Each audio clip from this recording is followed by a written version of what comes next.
아침에 시작을 알리는 글로벌 주식 라이브 월스트리트 모닝 브리핑 8월 16일입니다. 화요일 방송 출발하도록 하겠습니다. 여러분 안녕하세요. 여도은입니다. 자, 3일간의 쉼이 있었기 때문에 오늘 아무래도 찌뿌둥합니다. 월요일 같은 화요일, 그러나 우린 4일만 버티면 된다는 거. 버텨내야죠. 버텨내야지만 우리가 살 수 있습니다. 제가 오늘 이제 방송이 사실 저희가 한 1, 2분 일찍 시작할 때도 있고요. 1, 2분 좀 늦게 시작할 때도 있는데 여러분들이 많이 기다리셔서 저도 한번 채팅 참여해봤는데 재밌더라고요. 이거 지난주부터 제가 슬쩍 한 번씩 들어가 봤는데 재미있어서 여러분과 함께 또 시간 나는 대로 채팅으로 또 이렇게 방송으로 여러 가지 소통 방법을 연구를 해보도록 하겠습니다. 자, 여러분 어떻게 잘 보내셨나요? 사실 휴일이라고는 하지만 8.15 광복절은 우리가 이렇게 또 잘 살 수 있게 많은 희생과 또 도움을 주신 우리 많은 분들의 그런 넋을 기리는 그런 날이기도 하고, 정말 저는 주말 사이 한산해 봤거든요. 외놈들은 왜 그렇게 우리나라를 그렇게 침범을 했는지 보면서 또다시 부글부글했던 그런 주말을 보냈습니다. 자, 각기 다른 방법으로 주말 잘 보내셨을 것 같고요. 어제 밤에는 또 미국 시장 상황을 쭉 보셨을 텐데 저도 봤습니다. 잠시 후에 제가 정리를 해드리도록 하겠고요. 오늘은 화요일 심층 인터뷰 대신증권 문남중 수석 연구위원 함께합니다. 늘 저희와 함께 시장의 매크로적인 부분들 쭉 짚어주시는데 저는 이분과 이야기를 나누면 좀 약간 통쾌한 그런 생각이 들어요. 명확하게 뷰를 제시해 주시거든요. 잠시 후에 여러분과 함께 확인을 해보도록 하겠고요. 오늘도 역시나 월가의 소식은 미국 주식에 미치다. 이항영 전문위원과 함께 확인해 보도록 하겠습니다. 오늘 보니까 오전에 스튜디오 앞에 몇몇 분이 와 계세요. 이렇게 아침 이른 시간에 이렇게 보러 와주셔서 너무나 감사드리고요. 장부사장님을 찾지 마십시오. 여러분 제가 채워드리도록 하겠습니다. 부사장님만큼 좀 이렇게 물리적으로 채워드리지는 못하겠지만 제가 채워드리도록 할 테니까요. 더 이상 없는 사람 찾지 말고 있는 사람을 응원해 주시라. 라는 말씀 드리면서 지금 좋아요 189분 눌러주셨는데 더 눌러주시면 제가 힘을 내서 뉴욕 시장 쭉 마감을 확인을 해보도록 하겠습니다. 자, 오늘의 주제부터 함께 확인해 볼까요? 빅테크들이 주도를 했습니다. 또 빅테크 주도하면 우리 시청자분들이 좀 좋아하시는 종목들이 많죠. 그래서 미국 시장이 정말 강하게 반등세를 지속을 했습니다. 사실 오전장, 장 초만 하더라도 중국의 경기에 대한 우려감이 전반적으로 미국 시장을 조금 더 침체되게 만들었는데 미국 시장은 강했습니다. 여러 가지 금리 인하나 경제지표 부진 얘기가 나왔음에도 불구하고 시장의 심리가 굉장히 강하게 시장을 이끄는 그런 모습들이 나왔는데요. 일단 마감 지수부터 좀 보도록 하겠습니다.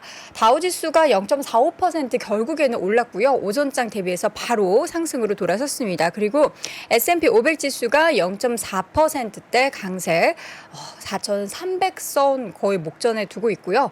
나스닥 지수는 0.62% 가장 많이 오르면서 13,128포인트 선 기록을 했습니다.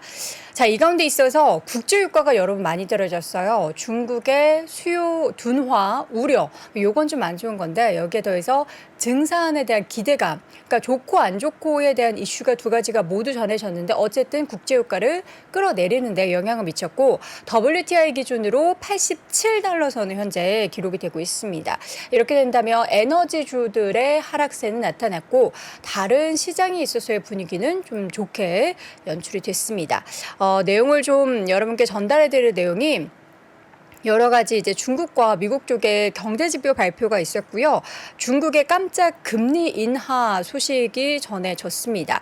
일단 중국의 7월 산업 생산 그리고 소매 판매, 도시 지역의 고정자산 투자가 모두 시장의 예상치를 대폭 하회했습니다. 중국에 있어서의 경기가 그다지 좋지 않다라는 거죠. 그래서 중국은 금리를 인하했어요. 이 정도로 부진하다라는 건데 미국 시장에서는 처음에는 깜짝 금리 인하 하면서 약간 출렁임이 나타날 법도 했는데 바로 시장은 환호를 했습니다. 이런 중국의 금리 인하 소식이 중국 뉴욕 증시에 오전에는 조금 지수를 누르는, 그러나 원래는 좀 금리 인하 소식이 긍정적인 부분으로 작용하기 때문에 다시 바로 되돌림이 나타났습니다. 미국의 경제 지표도 사실 그다지 좋지 않았거든요. 8월 엠파이어 스테이트 제조업 지수가 마이너스 31.3을 기록했습니다. 이게 어느 정도로 좀 안 좋은 거냐? 전월치 11.1, 그러니까 플러스에서 무려 11%대에서 마이너스대로 지금 42.4포인트 급감을 한 겁니다. 그럼에도 불구하고 하락폭이 역대 두 번째로 크다라고 하지만 시장은 굉장히 강했어요. 그리고 주택 관련한 지표 중에서 전매주택건설협회에서 내놓는 8월의 주택시장 지수가 49가 집계가 됐습니다. 50 이하는 침체라는 거죠. 그러니까 지난달에 55였는데 이게 49로 떨어졌음에도 불구하고 전문가 예상치가 54였음에도 불구하고 떨어졌는데도 시장은 좋았습니다.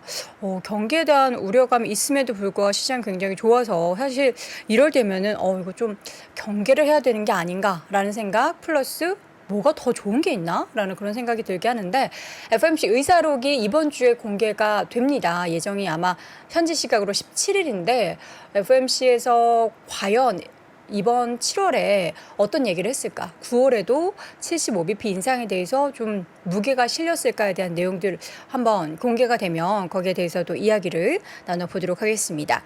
앞서 말씀드렸듯이 업종별로는 에너지 가격의 하락 때문에 지금 국제유가 하락 속에서 에너지 업종이 하락을 보였고요. 전반적인 다른 섹터들은 뭐 엄청나게 크게 오른 건 아니지만 흐름이 좋았습니다. 저희 맵을 준비했는데요. 맵 한번 보도록 하겠습니다. 여기 보면은 우측 중앙에 에너지 섹터만 빨간불 많이 들어온 거 보이시죠? 엑소모빌의 주가가 1.7% 하락, 쉐브론도 1.9% 하락했고요. 버크셔 회사회의 최애 종목 중 하나, 옥시덴탈 페트롤리움은 2% 넘게 하락을 했습니다. 그러나 전반적으로 요 섹터 빼고 이제 금융주 조금 부진한 거 빼고는 전반적으로 괜찮았어요. 빅테크 종목 중에서 굵직한 종목들 보자면 마이크로소프트가 0.53% 올랐고요. 애플의 주가도 0.63%. 자, 그리고 반도체주 흐름 괜찮았어요. 엔비디아 주가가 1.73% 상승, 퀄컴도 0.56% 올랐고요. IBM이나 전반적으로 위에 있는 IT 종목들도 다 흐름이 좋았습니다. 구글이나 메타는 상승폭이 그렇게 크진 않았지만 어쨌든 초록불을 켜면서 마감을 했고요. 어제 디즈니 흐름이 좋았습니다. 행동주의 펀드의 개입 소식이 전해지고 있는데 현금 흐름 많이 창출하는 ESPN 분사하고 훌루 지분 어떻게 더 인수하고 이런 세부적인 내용이 있었는데 어쨌든 지난주부터 디즈니 쪽에 있어서의 흐름은 좀 긍정적인 부분으로 급물살을 좀 타고 있는 상황입니다.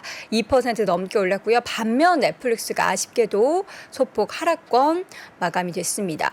아마존도 주가가 0.26% 소폭 쉬어갔지만 테슬라의 주가 흐름이 좋았어요. 3% 넘게 오르면서 지금 이제 927달러 선 기록이 되고 있는데 테슬라 관련해서는 내용이 하나 있었는데 일론 머스크가 전기차 누적 생산량이 300만 대를 돌파했다. 우리 전기차 이만큼 많이 팔고 있어 라는 얘기를 전하면서 시장에서 주가의 상승세가 나타났고요.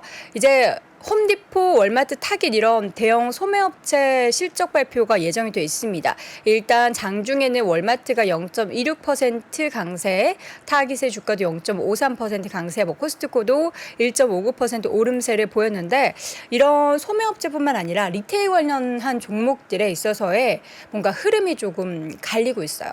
그러니까 저희가 지난주에 봤을 때 조금 고가품을 판매하는 그런 온라인몰이라든지 백화점이라든지 여기에 대해서는 투자 의견이나 시장의 분위기가 별로 좋지 않았는데요. 경기가 안 좋음에도 불구하고 소비를 하고 싶어하는 사람들의 욕구가 시장에서도 지금 이야기가 나오고 있습니다. 종목 하나를 보자면 포쉬마크라는 중고 패션 소매업체가 있습니다. 중고. 그런데 나는 어떻게든 중고라도 좀 좋은 거 사고 싶다. 명품 소비하고 싶다. 이런 심리가 반영이 된 걸까요? 바클레이즈에서 투자 의견은 상향 조정을 했고요. 주가는 무려 장중에 17% 넘게 급등을 했습니다. 이 기업이 경기 침체기에 오히려 안정적인 상승세를 기록한다라는 코멘트도 달렸는데 과연 이 종목 말고도 굉장히 그런 관련된 종목들이 시장에서 좀 언급이 되고 있는데 어떻게 될지 좀 지켜보셔야 될 것 같고요. 앞서서 이제 월마트의 실적 발표 예정이 돼 있다고 하는데 월마트 플러스 제품의 일환으로 스트리밍 서비스 제공하기 위해서 파라마운트 플러스와 독점 계약을 체결했다는 소식이 오전에 전해졌습니다. 지금 현재 우리나라 시각으로 오전에 전해졌는데 우리나라에 쿠팡 더하기 쿠팡 플러스 있고 아마존도 아마존 프라임 있잖아요. 이런 것처럼 월마트도 월마트 플러스 이런 스트리밍 서비스를 제공하기 위해서 계약을 체결했다라는 소식이 전해졌습니다. 이 밖에도 개별 종목들 좀 보자면 스냅의 주가가 5% 이상 올랐고요. 스냅하니까 갑자기 트위터의 주가가 궁금하네요. 트위터가 어디 있을까요? 트위터를 찾아라. 야, 못 찾겠네요. 제가 바로 트위터 보도록 하겠습니다. 트위터의 주가는 오늘장 스냅과 함께 과연 올랐을까요? 오!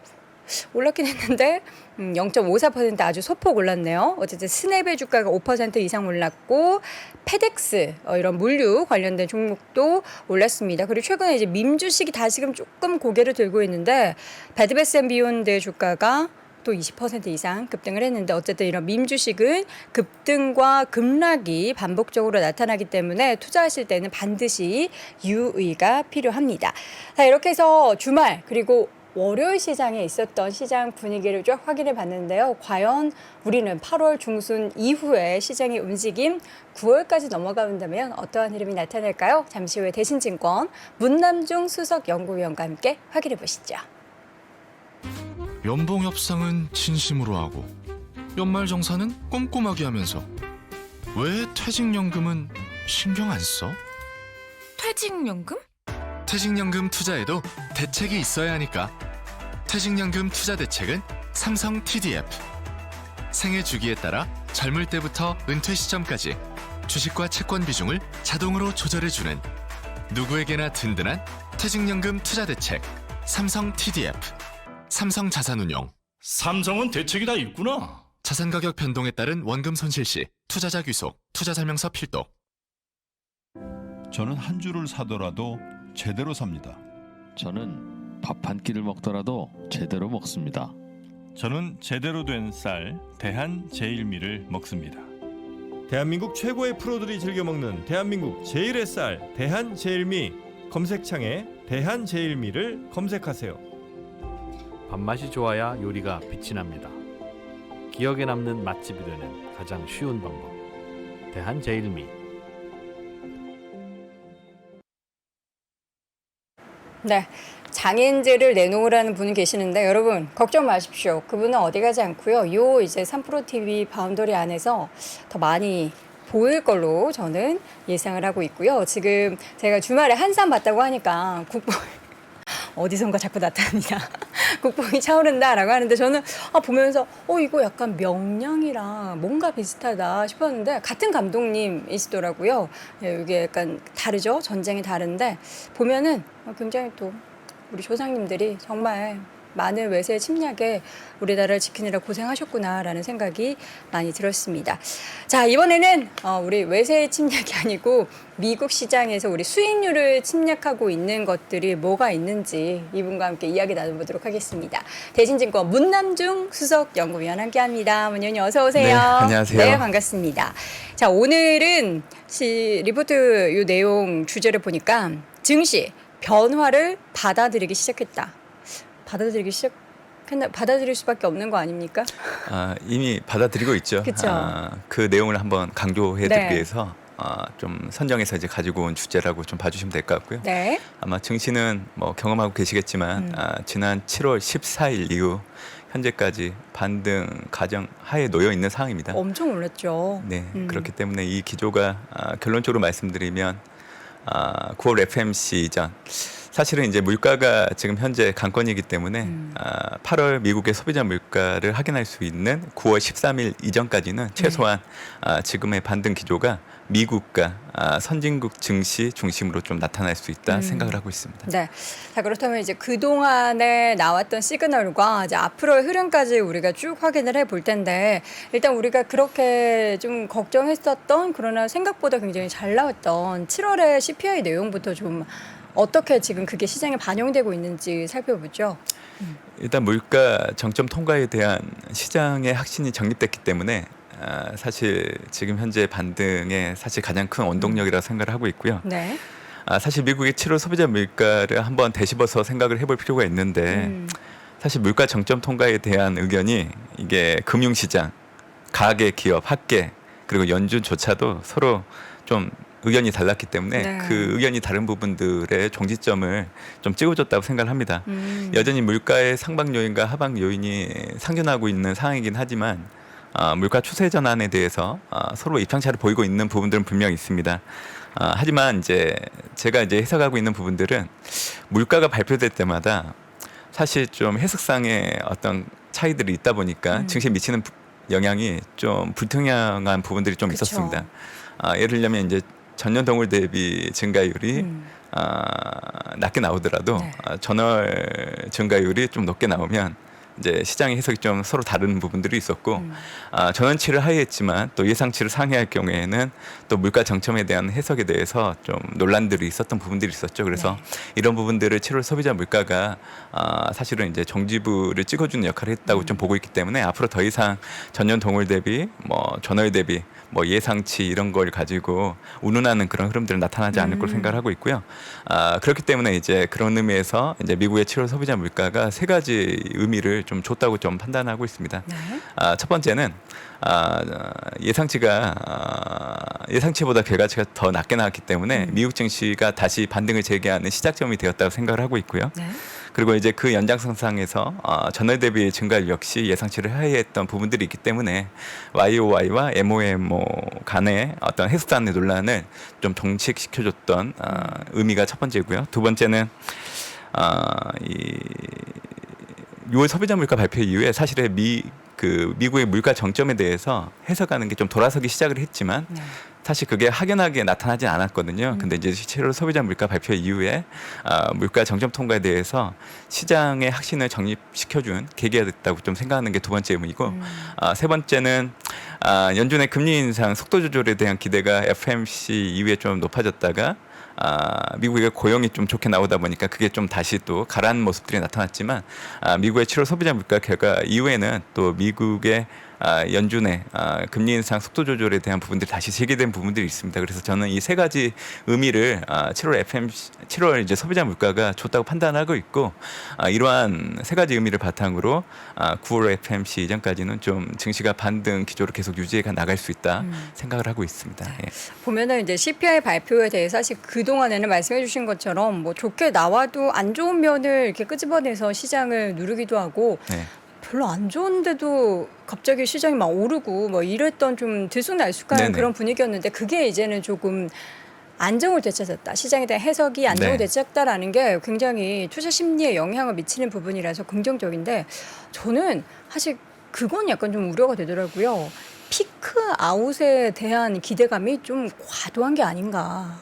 이러다가 전월 대비해서 0.1%포인트라도 만약에 8월에 오르면 이것도 시장을 좀 끌어내리는데 말씀해 주시는 것처럼 이제 시장 해석이 그렇진 않을 것이다라고 하는데 또 모르는 거니까요. 문 의원님께서 좀 어떻게 보십니까? 사실은 이번 미국의 7월 소비자 물가 발표 이후에 네. 구성하고 있는 항목들을 보면 사실 시장에서 걱정하고 있는 물가를 올릴 수 있는 변수들이 전월과 비교를 해보면 대부분 내려왔습니다. 네. 에너지 가격이 크게 내려왔고요. 특히 휘발유 가격도 내려온 부분들이 있고 주거라는 부분들도 사실은 이제 시장에서 경제지표 경직성 때문에 주거비가 한번 올라가기 시작하면 연속성을 가질 수 있다는 그 해석들도 분명 있지만 네. 전월과 비교했을 때 주거비도 분명 내려간 부분들이 확인됐고요. 그리고 이제 헬스케어와 연동될 수 있는 메드케어 서비스 관련해서도 사실은 이제 물가가 올라갈 수 있는 요인이 될 수 있다는 해석들도 있었지만 이게 전월 대비 또 하락하는 모습들이 나타났죠. 네. 그리고 운송 서비스 역시 하락하는 모습이 나타났죠. 그러니까 공급망 변동 현상과 관련된 구성 항목 두 가지가 전월과 비교했을 때 내려갔던 게 확인됐기 때문에 아마 9월달 발표되는 8월 소비자 물가 역시 큰 이변이 없는 한 7월에 이어서 좀 증가율이 내려갈 가능성이 높다 보고 있습니다. 그래서 제가 이제 최소한으로는 9월 13일 발표되는 미국의 8월 소비자 물가를 좀 주목을 해야 된다고 얘기는 드리고 있지만 크게 염려는 하지는 않고 있는 상황이고요. 이제 중요한 거는 이제 9월 FOMC 이전에는 분명 좀 증시가 반등의 끝자락에 머물다가 좀 약간 경계심을 가지면서 변동성이 좀 높아질 수 있는 부분들이 있기 때문에 이제 항상 말씀드려왔지만 9월 상반월이 반등의 끝자락이라고 생각을 하고 있기 때문에 네. 그때 좀 주식 비중을 줄이는 좀 기회로 삼는 게 좋다. 그 얘기를 항상 드리고 있죠. 네. 네. 또 결론은 미리 말씀해 주셨는데 그러면 이제 지난 7월 중순부터 지금까지의 시장의 상승에 대해서 좀 해석을 할 필요가 있을 것 같아요. 말씀해 네. 주셨던 뭐 CPI 영향도 있었지만 저는 어제도 사실 뭐 중국 경제 지표나 네. 그리고 미국 경제 지표 이런 부분들이 안 좋았음에도 불구하고 시장이 네. 막 반등해가지고 이거 너무 과도하게 강한 거 아니야? 이런 네. 생각이 좀 들게 하거든요. 경제 지표를 볼 때 월간 지표들은 변동성이 있을 수밖에 네. 없어요. 그래서 그걸 가지고 의미를 확대 해석할 필요가 없고요. 보통 이제 월간 경제 지표는 최소 한 2개월 연속성이 나타나는지 여부를 확인하고 파악해도 늦지 않기 때문에 저는 뭐 그 월간 지표 개가치를 놓고 그렇게 크게 뭐 확대 해석을 하지 않는 편이고요. 네. 지금으로서 보면 이 글로벌 증시 반등 사실 기다려왔던 상황인데 막상 다가오니까 불안이 좀 커질 수 있는 신경도 커질 수 있다 보고 있습니다. 왜냐하면 고물가, 고강도 긴축, 경기 침체라는 위험이 사실 해소되지 않은 상황이기 때문에 베어마켓 랠리라고 얘기하는 게 사실 틀린 얘기는 아닙니다. 하지만 여전히 그대로라고 고소하기보다는 지금 7월 이후 이어지고 있는 글로벌 증시 반등을 놓고 온다고 하면 좀 반등을 곰곰이 되짚어 볼 필요가 있다고 생각을 하고 있고 위험은 그대로지만 위험을 바라보는 시장의 인식이 달라지고 있다는 점에 주목을 해야 된다 생각을 합니다. 7월 이후 이어지고 있는 반등을 놓고 온다고 하면 미국의 6월 소비자 물가가 큰 역할을 해줬고요. 물가를 바라보는 시장의 해석이 달라지는 데 영향을 준 부분들이 있었고 또 연준의 긴축 행보에 대한 투명성을 높여준 부분들도 있었고 그리고 연준의 금리 인상 속도 조절에 대한 기대를 높인 부분들이 있었기 때문에 사실 이 세 가지 요인으로 인해서 지금 증시가 반등이 나타나고 있는 상황입니다. 물론 이제 이번 달 미국의 7월 소비자 물가 발표 이후에 또 미국의 생산자 물가 지수 그리고 미시간 대 1년 기대 인플레이션율 역시 물가가 정점을 통과하고 있다는 부분들을 확인해 준 부분들이 있고요. 또한 수입 물가 지수 역시 동일하게 역할을 해줬죠. 그래서 지금은 사실 물가가 정점을 통과하고 있다 관련된 지표들이 대부분 전월과 비교했을 때 하회하고 있는 상황이기 때문에 물가 정점 통과에 대한 시장의 확신을 높여주는 부분들은 분명히 있다 생각을 합니다. 물론 이제 미국의 7월 고용이 높게 나오긴 했었어요. 근데 이제 저는 고용 지표를 해석할 때 저는 이렇게 생각하시면 좋을 것 같아요. 연준이 금리를 올릴 수 있는 명분 정도로 해석을 해주시면 좋을 것 같고요. 고용이 좋기 때문에 연준이 더 강한 긴축을 할 거라고 해석하기에는 좀 어려운 부분들이 좀 있거든요. 그래서 저는 고용 지표 관련해서는 잘 나오면 연준이 금리 인상을 하는 명분이다라고 이 정도까지만 해석을 해주시면 편안할 것 같고요. 네. 이제 7월 물가 지표를 통해서 결국에는 연준이 지금 고용보다는 물가를 더 중시하고 있는 상황인데 또 연준의 금리 인상 속도 조절에 대한 기대가 다시 제기됐기 때문에 최소한 미국의 8월 소비자 물가가 발표되기 이전까지는 지금의 반등의 흐름들이 계속 이어질 수 있다라고 생각을 하고 있습니다. 네.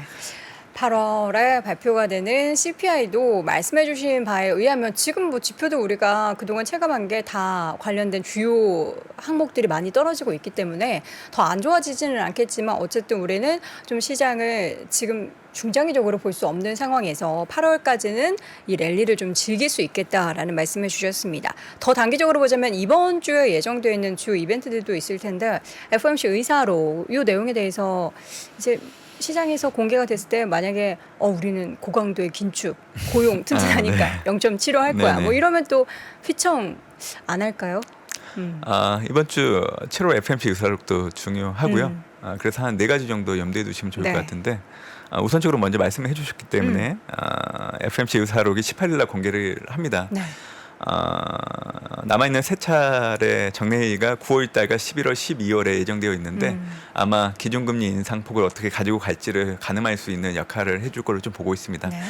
다만 7월 FMC 이후에 파월 연준 의장이 이미 향후 이제 금리 인상 폭에 대해서 속도 조절을 할 수 있다고 이미 언지를 했기 때문에 FMC 의사록이 가지고 오는 증시 파장은 그렇게 크지 않을 거로 좀 예상을 하고 있고요. 잘 넘어갈 걸로 예상을 하고 있습니다. 이거 이외에도 이제 봐야 되는 게 한 3가지 가지 정도가 있는데요. 우선적으로 이제 전일 중국의 7월 실무지표 결과가 발표됐는데 산업 생산, 소매 판매, 고정자산 투자 모두 예상치를 하회하는 결과가 나타났기 때문에 상당히 부진한 흐름들이 나타났습니다. 올해 같은 경우에는 중국 증시는 경제 지표가 부진하면 할수록 중국의 경기 부양에 대한 기대감이 높아지기 때문에 오히려 증시가 올라가는 모습이 나올 겁니다. 그래서 전일에도 이제 경제 지표 부진에도 불구하고 지금 중국 증시 또 간밤 끝나 미국 증시가 또 상승해서 마감을 했잖아요. 그래서 지금 포인트는 중국이 갑자기 기준금리와 연관된 지표를 인하를 했다는 겁니다. 사실은 미중 간의 금리차 축소로 지금 중국은 통화정책을 통해서 경기 부양할 여력이 안 되는데 기준금리에 영향을 미치는 중기 유동성 지원 창구 금리를 2.85에서 2.75 낮췄기 때문에 사실 이 부분이 상당히 의미가 있다고 생각을 합니다. 결국 중국 정부가 중국 경기에 경착륙을 좌지우지하겠다는 의지를 좀 보여줬기 때문에 아마 이런 흐름들은 앞으로도 중국 증시의 상승에 긍정적인 역할을 해줄 거로 좀 보고 있고요. 제가 좀 주목하는 거는 17일 날 발표되는 미국의 7월 소매 판매입니다. 이게 전월 대비 0.1% 증가 예상되고 있는 부분들이 있는데 생각을 해보면 이 7월 달이 어떻게 보면 이제 7월 발표된 6월에 높은 물가도 있었고요. 또 미국의 경기 침체에 대한 우려가 상당히 높았던 기간이었기 때문에 미국의 7월 소매 판매 결과치는 전월과 비교했을 때 상당히 낮게 나올 겁니다. 다만 시장이 주는 영향력은 그렇게 크지 않을 거로 보는 이유는 이번 달 발표된 미국의 7월 소비자 물가가 너무 잘 나왔잖아요. 그렇기 때문에 시장은 이번 달 결과치보다는 이번 달 발표된 물가를 바탕으로 해서 다음 달 발표되는 8월 소매 판매에 대한 기대를 높일 걸로 보고 있기 때문에 시장이 미치는 영향력은 그렇게 크지 않을 걸로 좀 보고 있고요. 마지막 변수는 18일 날 발표되는 유럽의 7월 소비자 물가입니다. 유럽이 더 안 좋죠? 예, 지금 전년도 대비 증가율이 8.9% 정도 예상되고 있거든요. 전월치가 8.6이기 때문에 점점 올라가요. 계속 올라가는 상방으로. 겁니다. 사실 러시아의 천연가스 공급량이 축소됐기 때문에 천연가스 가격 상승이 지금 현재 물가 상승을 주도하고 있고 사실은 이제 겨울철을 앞두고 또 가스 선구매하는 부분들이 있기 때문에 천연가스 가격이 계속 올라갈 여지가 있습니다. 결국 9월달 22 또 통화정책 회의가 있는데 50pp 이상 금리를 올릴 확률이 상당히 커집니다. 여기에서 이제 의미를 좀 찾아야 되는데 결국 22가 금리를 올리게 되면 유로화가 강세를 보일 수밖에 없고 그렇게 된다고 하면 올해 상반기 때 나타났던 강달러가 제한되는 데 영향을 줄 수 있다는 거죠. 결국 강달러가 제한되는 부분들도 미국 증시가 상승하는데 좀 힘이 되어줄 걸로 좀 보고 있고요. 또 하나 중요한 의미가 있는데 강달러가 제한된다고 하면 사실 코로나19 이후에 연준의 고강도 긴축으로 인해서 신흥국에 대한 이기 상당히 좀 관심이 높아진 부분들이 있는데 강달러가 제한된다고 하면 한중 문제로 발생할 수 있는 신흥국의 이기 확률이 좀 낮아질 수 있는 부분들이 있기 때문에 이 부분 역시 글로벌 증시 전반적으로 놓고 본다고 하면 안정성을 높이는 담보물 역할을 해줄 수 있기 때문에 사실 이번 주 좀 중요하게 봐야 되는 4가지 지표 말씀드렸지만 증시에 부정적으로 작용할 여지는 좀 없는 상황이라고 좀 얘기 드리고 싶습니다. 네. 채팅창에 제가 여러 가지 뭐 이렇게 글도 많이 오는데 오늘 유독 우리 문 수석님의 시황을 굉장히 많이 꼭 참고하신다라는 글이 많이 올라왔어요. 어깨가 네. 무거우실 것 같은데 예. 지금 계속해서 이제 9월 시장에 있어서의 주식 비중 축소 이야기는 하지만 어쨌든 우리가 그때까지는 아직 시간이 남아 있단 말이에요. 네. 근데 대응을 정말 좀 첨예하게 잘해야 될 것 같은데 네. 어떻게 좀 대응을 해야 될까요? 9월 상반월까지는 현재 가지고 있는 주식 비중을 계속 유지하시는 게 좋고요. 네. 말씀드린 것처럼 9월 달에는 2가지를 보셔야 돼요. 9월 13일 날 발표되는 미국의 8월 소비자 물가 그렇죠. 그리고 9월 FMC 이게 현지 시간으로 20일, 21일 예정되어 있기 때문에 그래서 이제 2가지 정도를 보시면 되는데 물가는 말씀드렸다시피 구성하고 있는 항목들의 추이를 보면 아마 7월에 이어서 8월에도 물가가 떨어질 사실 것이다. 증시에 미치는 부정적인 영향력은 그렇게 크지 않을 거로 좀 보고는 있지만 9월 FMC를 앞두고는 경기감이 높아질 수 있기 때문에 그 이전인 시점을 좀 잡아가지고 비중을 주는 게 좋지 않을까 생각을 하고 있고요. 네. 제가 올해 글로벌 증시를 전반적으로 보면 추세가 꺾였다는 얘기를 지난번에 나와서도 한번 말씀을 드렸는데 그 꺾인 추세를 탈환한 증시가 유일하게 중국 증시입니다. 중국 증시가 그렇기 때문에 어떻게 보면 글로벌 증시 반등 과정에서 선행지표 역할을 해줄 수 있다 보고 있고요. 중국 증시가 4월 26일 저점을 형성하고 나서 6월 28일 약 2달간 18.1%가 올랐습니다. 네.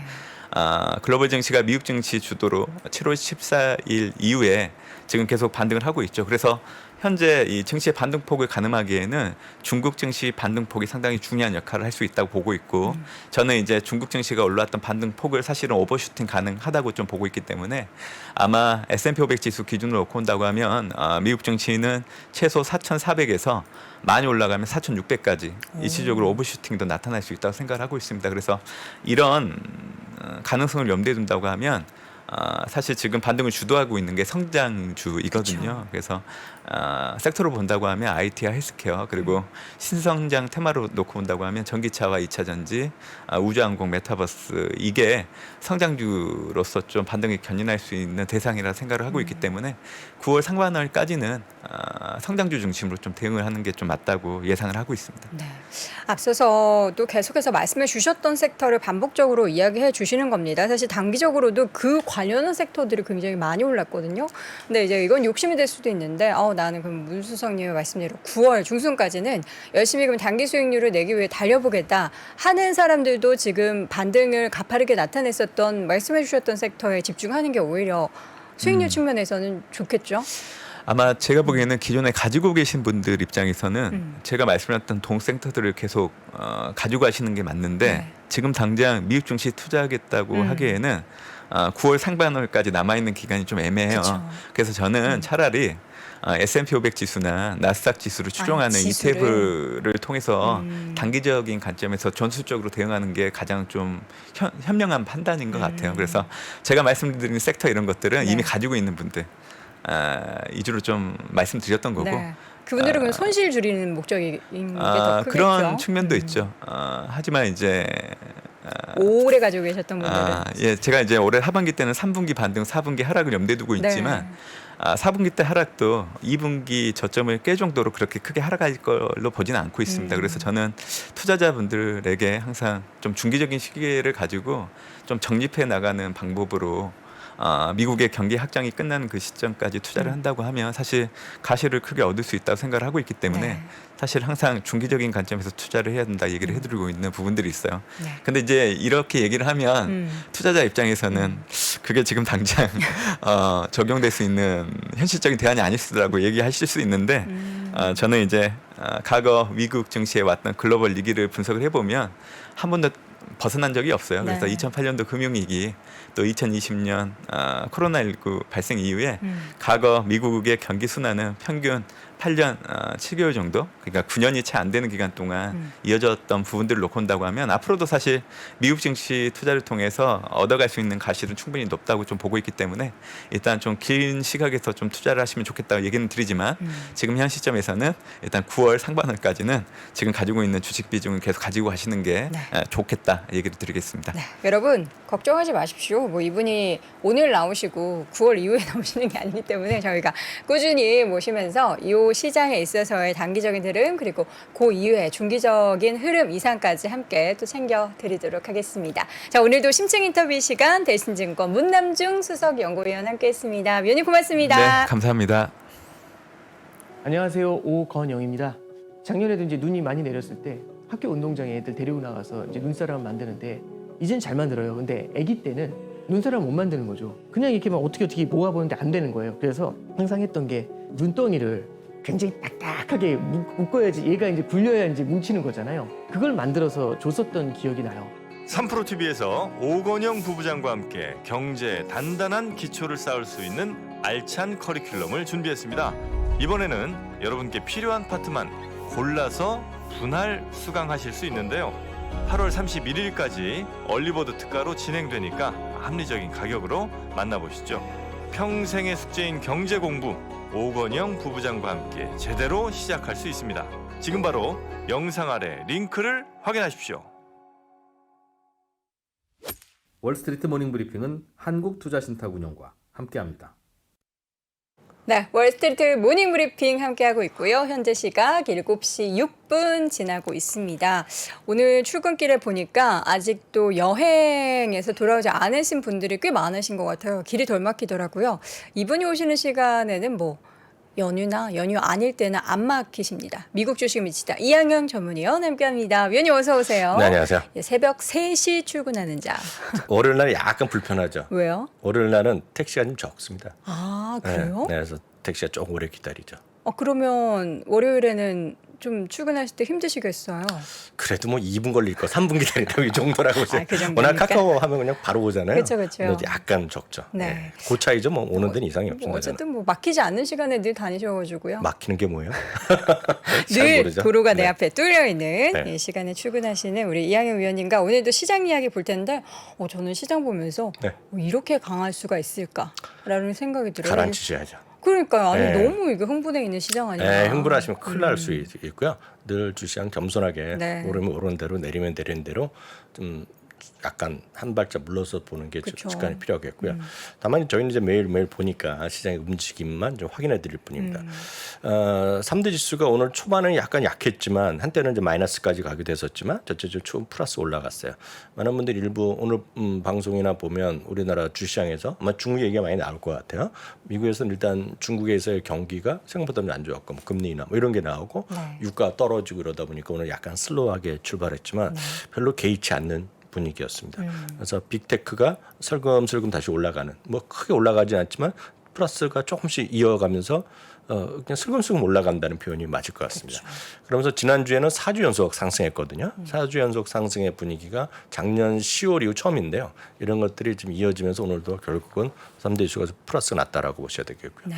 오늘도 기술적인 몇 가지 의미 있는 것만 몇 개 보겠습니다. 다우지수가요 200일선을 넘어섰습니다. 그러니까 200일선은 이제 장기선이라고 보여야 되고 일본에서는 경기선이라고 얘기하면 사실은 장기입니다. 미국에서는 기본적으로 50일, 200일선 두 개만 많이 좀 의미 있게 보고요. 나머지 크게 안 보입니다. 물론 많은 분들의 시각에 따라서 짧게 보고 길게 보고 뭐 여러 가지 기술적 지표를 하고 있지만 크게 이제 우리나라만큼 별로 다루지 않습니다. 왜냐하면 우리나라보다는 미국은 결국은 실적 위주로 모든 것이 움직이기 때문에 실적의 비중이 워낙 크고 우리나라는 실적의 움직임이 거의 영향이 없는 것들이 좀 심하게 하면 1,500개가 되거든요. 그래서 의미가 없습니다. 그래서 우리나라는 그 외적인 수급이라든가 차트를 많이 보죠. 그렇지만 미국은 약간 다르다는 거 짧게 말씀드렸고요. 여하튼 200일선이 상향 돌파했고요. 이제 나스닥과 그 S&P 궁금하신 분 많을 텐데 S&P가 얼마 안 남았고요. 나스닥 약간 거리가 있습니다. 그렇지만 멀지 않았다라고 보셔야 되겠어요. 200일선 돌파가 의미가 없어서 말씀드렸고요. 이건 지난 주말인데요. 물론 차트 오늘 건데요. 지난 주말자로 해서 러셀 2000도 강세장에 떨어졌습니다. 그래서 나스닥이 먼저 들어갔고 러셀 2000 다들 아시죠? 러셀 2000은 중소형주라고 얘기합니다. 3,000개를 그 순서대로 했다 그러면 1등부터 1,000등이 러셀 1000입니다. 그렇지만 우리 많이 다루진 않습니다. 러셀 1000이 되겠고요. 1001등부터? 예, 그다음부터 1001등부터 3000등까지가 러셀 2000입니다. 이거 시험 문제 나면 거의 60% 이상 틀립니다. 러셀 2000은 1등부터 2000이라고 우리가 생각하지만 그냥 1000등부터 3000등까지라고 보시면 돼요. 하여튼 러셀 2000도 강세장에 진입했고요. 말씀드렸다시피 S&P 500이 4주 연속 상승세로 돌아섰던 것이 이어졌고 이게 오늘까지 좀 이어졌다. 물론 오늘까지 이번 주까지 갈지는 모르죠. 다만 이런 분위기가 이어졌다고 보셔야 되겠고요. 또 하나 이제 S&P 500이 하락폭에 이 하락이 1월 1일부터 지금 하락한 거였는데 6월 16일까지 떨어진 거에 반을 회복했습니다. 지금요. 그러다 보니 지금 고점 대비 하락폭이 지난 주말에 10.2였거든요. 네. 이번 주에 이제 장호섭 부장 말씀으로 지금 9자를 본다, 8자를 본다는 얘기하는데 그건 모르겠고 여하튼 반자로 회복했습니다. 그러니까 상당히 많이 회복한 거죠. 그러네요. 역설적으로 보면 한 10%가 남았으니까 쉽게 11%만 올라가면 이거 지금 강세장. 사상 최고가 가는 거니까 그러니까 사상적 사상 가는 거죠. 그렇지만 이제 그 쉽지는 않다는 것도 있죠. 다만 여러 가지 시각이 있으니까요. 자. 이렇게 가장 큰 것 중에 하나가 많은 분들이 얘기하는 소위 공매도 비중이 2년 내 지금 이거 약간 떨어지고 있는데요. 이 1.7이거든요. 평균 미디안이 S&P 기업들의. 그래서 이게 2020년 가을 이후 최고 수준. 그러니까 역으로 이게 만약 풀린다 그러면 상당히 또 힘이 되겠죠. 힘이 될 수 있다는 거죠. 그래서 여튼 1.7%가 이게 동전의 양면이잖아요. 많다라고 할 수도 있지만 이게 풀리면 어떻게 되니? 뭐 그렇게 할 수 있거든요. 그래서 그 정도로 일단 공매도까지 오늘 큰 틀에서 몇 가지 시장 내용 먼저 확인해 드렸습니다. 지금 시장 분위기가 뭐 금값이 계속 하향 추세더라고요. 그렇죠, 그렇죠. 네. 여하튼 시장은 뭔가 좀 안전자산 선호에서 뭔가 위험자산에 대한 선호도가 조금씩 늘어나고 있는데 여러 가지 말씀하신 대로 금의 매력이 약간 떨어지는 수 있겠고요. 또는 이제 상대적으로 상품 시장부터 먼저 보시면 네. 유가가 좀 하락하고 유가 하락한 건 몇 가지 요인이 있습니다. 아까 많은 분들이 이미 주말에 뉴스 보셨고 우리나라 주시장에서는 미국보다는 중국 영향에 크게 영향을 미칠 것 같은데요. 네. 어떤 중국에서 경기 약간의 둔화 우려 그러니까 수요와 공급이 더 줄어들 수 있다 이런 우려가 있는 반면에 주말에 또 사우디 아람코에서 증산 계획을 발표했거든요. 이런 것들이 하면서 좀 주가 좀 떨어졌고요. 구리도 좀 반등하다가 다시 오른쪽 구리입니다. 구리요. 우리가 좀 내려가는 모습이었고요. 10년물 금리가 이제 이틀차 하락했는데 이거는 기대 인플레이션이라고 우리가 주말에 잠깐 말씀드렸어요. 네. 그 미시간 대학의 소비자 심리 지수가 또 생각보다 긍정적으로 나왔고 또 사람들한테 물어본 겁니다. 1년 후에 금리가 인플레이션 어느 정도 내려갈까 했더니 지난번보다 떨어졌고요. 오늘 바클레이즈에서 좋아서 한 것보다도 툭 떨어졌어요 지금요. 그러니까 이런 것들이 기대 인플레이션의 하락세가 나오는 것도 여전히 좀 도움이 될 거라고 보고 있겠고요. 다만 이제 늘 말씀드리지만 시장이 올라가는지 떨어지는지 이게 이런 거 있지 않습니까? 앞서 말씀드렸던 러셀에서 러셀 3,000 저 밑에 있는 주식. 그러니까 잘 아시는 분은 아시지만 보통 저만 하더라도 생전 들어보지도 못한 기업들. 처음 보는 기업들이 더 많죠. 네, 그런 것들이 있죠. 그리고 이제 항상 우리나라도 시장 좋건 안 좋건 건 간에 조그만 주식 있죠. 네. 시가총액이 뭐 500억이나 1,000억 이런 걸 잘 모르는 것들. 뭐 이익은 얼마나 나는지 모르겠지만 가끔 보면 상한가 그냥 쭉 가는 게 있어요. 우리나라도. 너무나 가볍게. 네, 가볍게 올라가는 것도 있는데요. 그렇게 되는 것은 남의 얘기입니다. 남의 얘기. 그래서 감흥이 부족해요. 그래서 사람들의 심리를 자극하지 않습니다.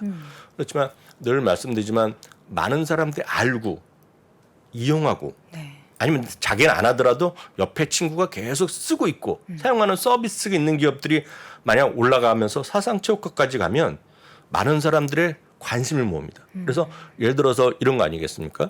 삼성전자 관련된 부품 회사가 사상체 효과 맨날 간다고 해서 KBS 9시 뉴스에 나오겠습니까?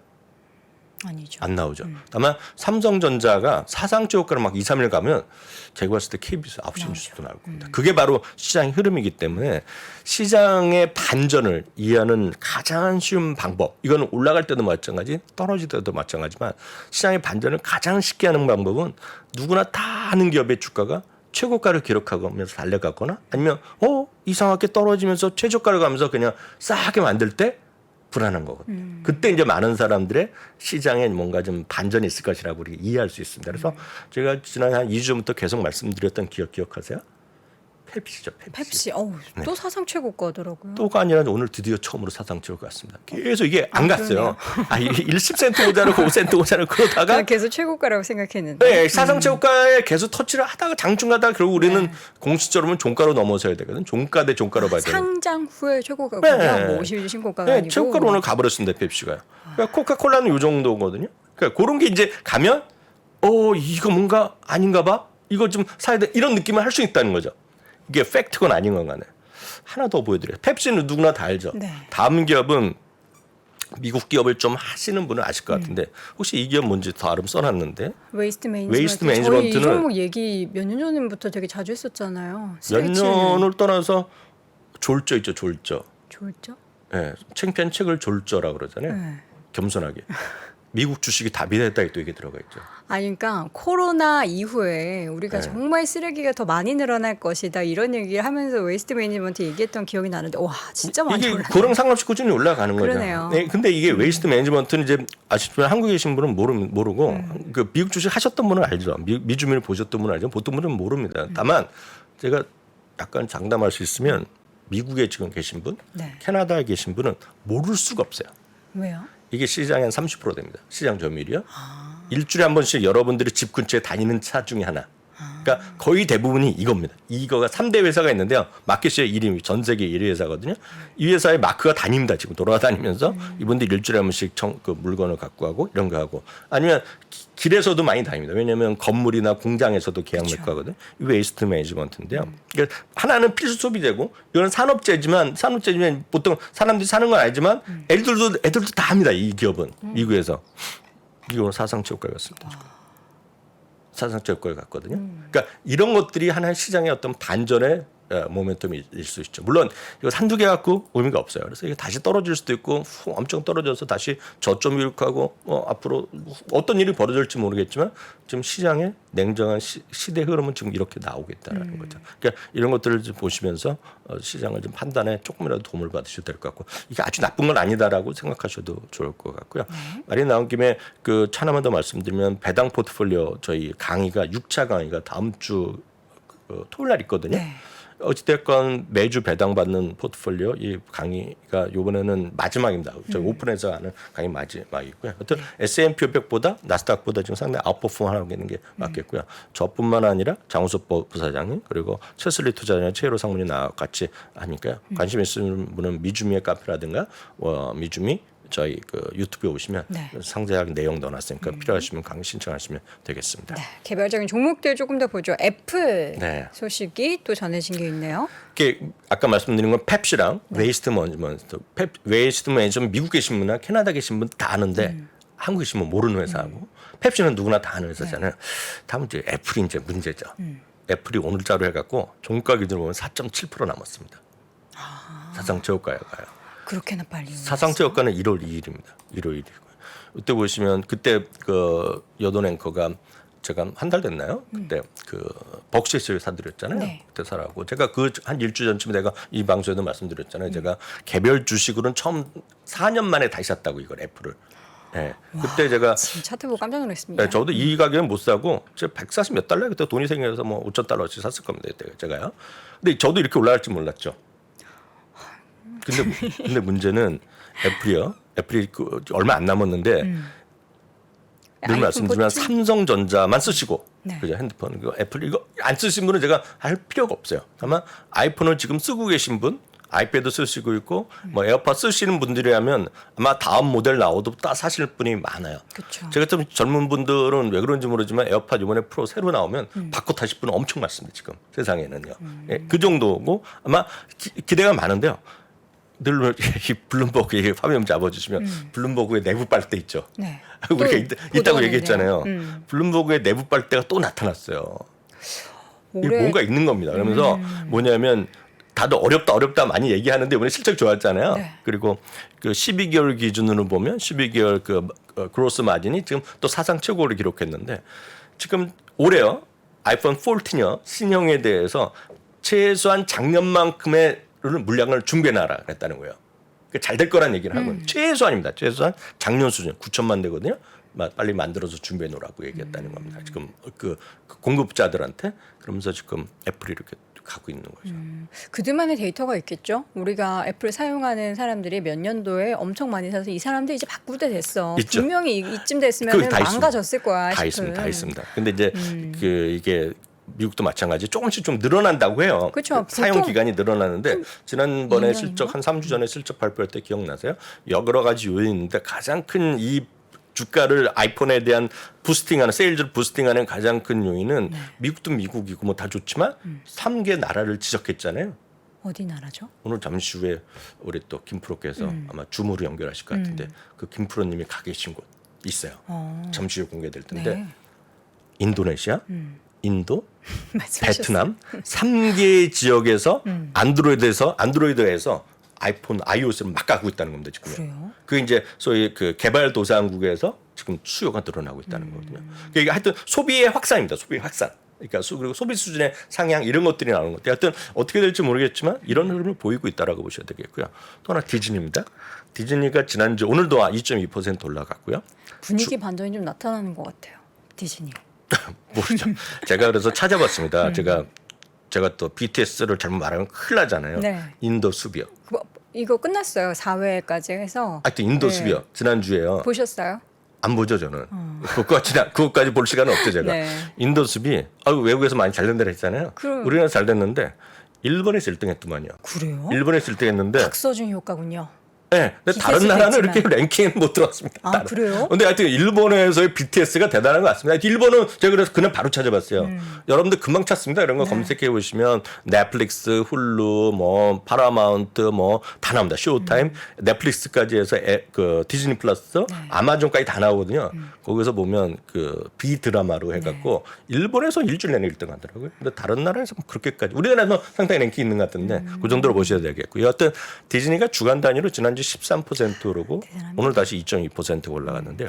2020년 12월 중순 이후 최고의 주가 상승률을 보였다는 거죠. 이게 이거 보셔야 될 것이 다우지수 중에서 딱 두 개가 이제 시장을 아주 실망스러웠던 게 두 개입니다. 디즈니랑 보잉인데요. 주가 똑같습니다. 주가 흐름이. 그래서 이런 것도 한번 보시면서 너무 흥분할 필요도 없지만 이런 것들을 보시면서 바닥에서 좀 돌아서고 이게 뭐 최고가 가려면 아주 멀었고 보잉은 좀 내년에까지도 힘들다고 봅니다. 최고가 회복하는 건 하려면 2, 3년이라고 보고 있는데 여튼 그런 것들도 보시면서 시장의 좀 판단에 도움을 받으시면 좋을 것 같고요. 테슬라도 한 4% 정도 올랐고요. 에어비앤비는 이제 시겁했던 주식이잖아요. 네. 근데 거기 조금 이렇게 뿅 내려가더니 다시 또 올라가네요. 그러니까요. 제가 늘 말씀드리지만 주가만 보면 불안하기도 하고 흥분하지만 그래서 제가 늘 뭔가 가장 대표적인 어떤 변수를 보여드린 거잖아요. 아이폰 같은 경우에는 아이폰의 그 iOS에 지금 현재 전 세계 사용 대수가 딱 나오잖아요. iOS를 쓰고 있는 사람들이요. 그 활성화되고 있는 사람들. 에어비앤비는 뭐겠습니까? 물론 실적도 하지만 가장 중요한 것은 그래서 숙박일수잖아요. 이건 숙박일수입니다. 숙박일수가 최고로 가고 있어요. 저렇게 늘어났나요? 그러니까 사람들 많이 다니는 거죠. 그 숙박일수. 저만 안 다니고 다 다니나 봐요. 네, 그런 거죠. 아쉬우시겠어요. 네. 네, 숙박일수가 사상 최고. 물론 이 정도 이때는 주가는 제가 봤을 때 멀티플이 너무 비싸서 비싼 거였죠. 그때는 말도 안 되는 거였는데 이제 3, 4년 지나면 상장 후 2, 3년 지나면서 안정되고 이제 캐시플로우도 작년에 파지티브하게 바뀌고 올해는 전체적으로 크진 않지만 흑자 전환하면서 이런 게 따라오잖아요. 따라오고 있고 실적이 가장 중요한 변수가 쫓아오면 주가는 좀 올라갈 수 있다고 저는 이제 이건 믿는데 이건 워낙 여전히 고평가이기 때문에 뭐라고 저는 이제 3번이라고 보고 있지만 뭐 4번일 수도 있고 당연히 에어비앤비보다는 마이크로소프트 같은 게 훨씬 안전된 회사죠. 그쵸. 그렇지만 선호도에 따라서 아주 극히 일부 정도 갖고 가는 거. 저는 그래서 이제 갖고 있는 거고. 네. 저는 제가 샀던 가격 가려면 후년은 돼야 될 거예요. 이것도요. 하여튼 이런 것들이 에어비앤비 이런 것들도 여러분들이 그런 것들 주가만 보지 마시고 이런 것들을 같이 보시고 우버도 마찬가지죠. 우버 같은 경우에도 우버에 사람들이 타는 횟수가 이런 거 다 공개되거든요. 그런 변수를 특히 성장주를 좋아하시는 분들은 그런 변수값을 찾으셔갖고 가장 중요한 변수에 이제 집중해서 보시는 것도 도움이 될 것 같아서 오늘 에어비앤비도 말씀드렸습니다. 마지막으로 이 부분 한번 보죠. 네. 시장의 상승, 그러니까 네. 지금 이제 강세장으로 또 나스닥에 진입했다라고 하는데 여기에 대해서 속임수일 수도 있다. 속임수일 수 있죠. 기사는 속임수일 수 뭐죠? 있죠. 오늘 같은 경우는 마이클 윌슨 같은 것도 또 월요일자로 레포트를 냈어요. 좀 반등했는데 지금 랠리는 곧 끝난다. 네, 그래서 지금 찬물의 화학. 네, 그래서 다시 쭉 떨어질 거란 얘기를 하면서 저점이 3,600 깨질 거라 또 얘기를 하고 있는데 어찌됐건 나스닥의 불마켓 지난주 목요일 날 들어왔던 불마켓에 속임 수요도 있을 거죠. 그런 얘기를 많이 검색하면 금방 나오고 그런 우려감이 많이 있는데요. 딱 이겁니다. 2008년 11월 이때 하락이 아니라 상승인데 25% 반등했었어요. 3개월 동안. 그러고 다시 23% 하락했다가 이 다음부터 이제 10년 동안의 강세장에 돌입했거든요. 근데 이게 모르죠. 이게 이번에 또 떨어질 수도 있어요. 떨어질 수도 있지만 떨어지면 조금 더 있다 갈 뿐이죠. 그래서 장기적으로 보면 저는 긍정적으로 보고 있는데 요즘 짧게 보시는 그 기간이 짧으시는 상당히 걱정의 목소리 분명히 있는 거죠. 그러니까 그런 분들 의견이 많으니까 또 그런 분의 걱정하신 분이라면 뭐 주식을 다 파는 것이 아니라 그런 분들일수록 뭘 해야 되냐면 퀄리티 있는 주식을 가시는 퀄리티 있고 약간 디펜시브한 걸 가라는 거죠. 그래서 그런 것들을 얘기하는 거가 오늘 마이클 윌슨이 그런 걸 얘기하는 겁니다. 바로 이 부분인데요.